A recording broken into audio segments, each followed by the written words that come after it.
ఏంట్రా సంజయ్, బాగున్నావా? బాగున్నానన్నయ్య. అన్నయ్య, నీకు వర్షం గురించి ఏమైనా తెలుసా? నాకు కూడా పూర్తిగా తెలీదు. ఒక పని చేద్దాం, నీకు తెలిసినవి నువ్వు చెప్పు, నాకు తెలిసినవి నేను చెప్తా. మన ఇద్దరం కలిసి మన మిత్రులకు చెప్దాం. మన మిత్రులు మనకు కామెంట్స్ రూపంలో చెప్తారు.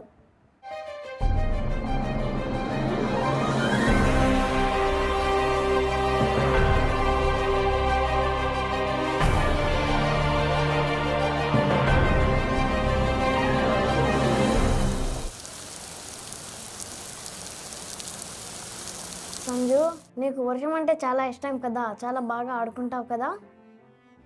ఆడుకుంటాను.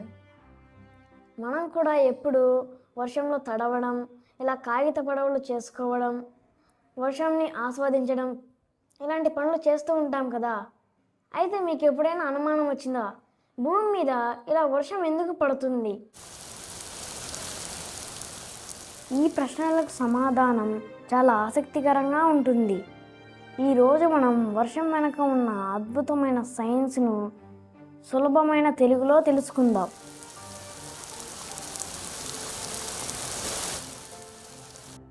అన్నయ్య, అసలు ఈ వర్షం అంటే ఏంటి? వర్షం అంటే ఏం లేదురా, ఇప్పుడు భూమి మీద ఉన్న నీరు ఆవిరిగా మారి మేఘాలుగా ఏర్పడి నీటి బిందులుగా భూమి మీదకి రావడమే వర్షం అంటాం. ఈ ప్రక్రియ లేకపోతే భూమిపై జీవం ఉండేదే కాదు. మనం తాగే నీరు, పంటలకు కావాల్సిన నీరు, నదులు, చెరువులు, భూగర్భ జలాలు ఇవన్నీ వర్షం వల్లే లభిస్తాయి. అన్నయ్య, అసలు ఈ భూమి మీదకి ఇన్ని నీరు ఎలా వచ్చింది? భూమి మీద 71% పూర్తిగా నీటితో కప్పబడి ఉంటుంది. ఈ నీటిలో సముద్రాలు, మహాసముద్రాలు, నదులు, సరస్సులు, చెరువులు, మంచు పర్వతాలు అన్నీ ఉన్నాయి. అయితే ఇందులో తాగడానికి పనికి వచ్చే మంచినీరు చాలా తక్కువ. అందుకే ప్రకృతి ఎప్పటికప్పుడు నీటిని తిరిగి భూమికి అందించే గొప్ప వ్యవస్థను రూపొందించింది. దానినే జలచక్రం లేదా వాటర్ సైకిల్ అంటారు. అన్నయ్య, ఈ జలచక్రం ఏంటి? జలచక్రం అంటే ఏం లేదురా, నీరు ఒక చోటు నుండి మరొక చోటు వరకు నిరంతరం ప్రయాణించే విధానాన్ని జలచక్రం అంటారు. ఈ ప్రక్రియలో 4 ముఖ్యమైన దశలు ఉన్నాయి. అందులో మొదటిది ఆవిరీకరణ. దీన్ని మనం ఎవాపరేషన్ అని కూడా పిలుస్తాం. సూర్యుడు భూమిని వేడి చేస్తాడు. దీంతో సముద్రాలు, నదులు, సరస్సులలోని నీరు వేడెక్కి చిన్న చిన్న నీటి ఆవిరిగా మారి గాలిలోకి ఎగిరిపోతుంది. మనకు కనిపించకపోయినా ఈ నీటి ఆవిరి ఎప్పుడూ గాలిలో ఉంటుంది. ఇందులో రెండవది మొక్కల నుండి నీటి ఆవిరి. దీనిని మనం ట్రాన్స్పిరేషన్ అని కూడా పిలుస్తాం. మొక్కలు కూడా తమ ఆకుల ద్వారా నీటి ఆవిరిని గాలిలోకి విడుదల చేస్తాయి. అంటే వర్షం ఏర్పడటంలో చెట్లు కూడా ఎంతో ముఖ్యమైన పాత్ర పోషిస్తాయి. అందుకే అడవులు ఎక్కువగా ఉన్న ప్రాంతాల్లో వర్షాలు కూడా ఎక్కువగా పడతాయి.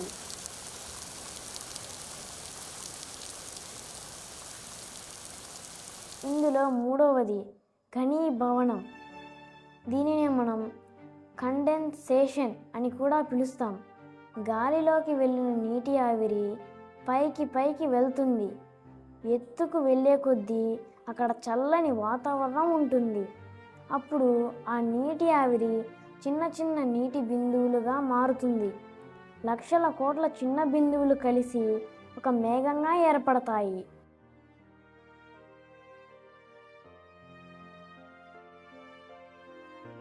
ఈ జలచక్రంలో చివరిది వర్షపాతం. దీనినే మనం ప్రెసిపిటేషన్ అంటాం. మేఘాల్లో నీటి బిందువులు ఒకదానితో ఒకటి కలుస్తూ పెద్దవిగా మారుతాయి. అవి చాలా బరువుగా మారినప్పుడు గాలి వాటిని మోయలేకపోతుంది. అప్పుడు అవి వర్షపు చినుకులుగా భూమిపై పడతాయి. దీనినే వర్షపాతం అంటారు.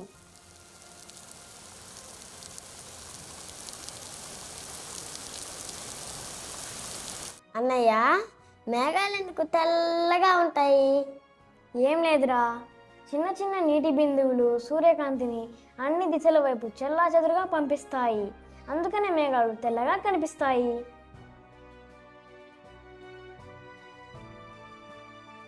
కానీ మేఘాల్లో నీరు ఎక్కువగా చేరినప్పుడు అవి మందంగా మారి సూర్యకాంతి లోపలికి వెళ్ళదు.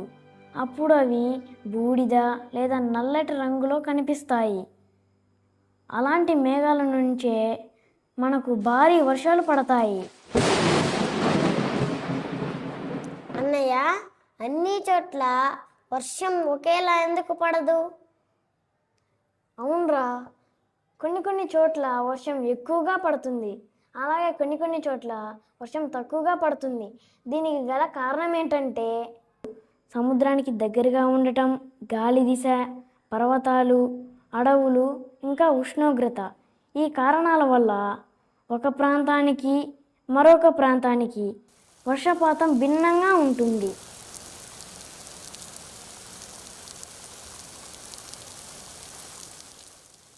ఫ్రెండ్స్, వర్షం అనేది ఆకాశం నుంచి సడన్గా వచ్చేది కాదు. అది సూర్యుడు, సముద్రం, మేఘాలు, అలాగే గాలి అన్నీ కలిసి చేసే ఒక న్యాచురల్ ప్రాసెస్.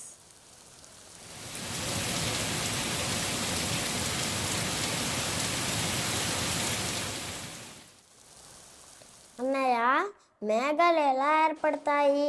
ఉరుములు, మెరుపులు ఇవన్నీ ఎక్కడి నుంచి వస్తాయి? ఏం లేదురా, మనం ఆల్రెడీ సముద్రాల నుండి లేదా నదుల నుండి లేదా సరస్సుల నుండి నీరు ఆవిరిగా మారి గాలిలోకి వెళ్తుంది అని తెలుసుకున్నాం.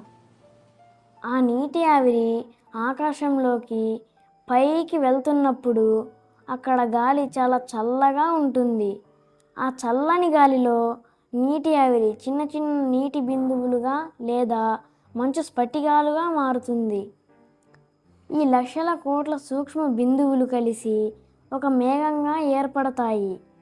ఒక్కో మేఘంలో కోట్ల లీటర్ల నీరు ఉండొచ్చు, అయినా అది గాలిలో తేలుతుంది.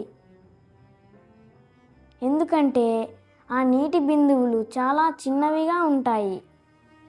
అన్నయ్య, నల్ల మేఘాల నుండే వర్షం ఎందుకు కురుస్తుంది? ఏం లేదురా, చాలామంది నల్ల మేఘాలంటే భయపడతారు. కానీ ఆ నల్ల మేఘాలే మనకు మంచినీటిని మోసుకొచ్చే అతిథులు. శాస్త్రవేత్తలు మేఘాలను ప్రధానంగా 4 రకాలుగా విభజించారు. అందులో మొదటిది సిరస్ మేఘాలు. ఇవి చాలా ఎత్తులో ఉంటాయి, తెల్లని ఈకల్లా కనిపిస్తాయి. వీటిలో ఎక్కువగా మంచు స్ఫటికాలు ఉంటాయి. రెండవది క్యుములస్ మేఘాలు. ఇవి పత్తి ముద్దల్లా తెల్లగా కనిపించే మేఘాలు. వాతావరణం బాగున్నప్పుడు ఇవి ఎక్కువగా కనిపిస్తాయి. మూడవది స్ట్రాటస్ మేఘాలు. ఇవి ఆకాశం మొత్తం ఒక దుప్పటిలా కప్పేస్తాయి. కొన్నిసార్లు చిరుజల్లులు కూడా కురిపిస్తాయి. నాలుగవది క్యుములో నింబస్ మేఘాలు. ఇవి చాలా పెద్దవి, ఎత్తుగా పెరిగే మేఘాలు. భారీ వర్షాలు, ఉరుములు, మెరుపులు, వడగళ్ళ వానలు కూడా వీటి నుండే వస్తాయి.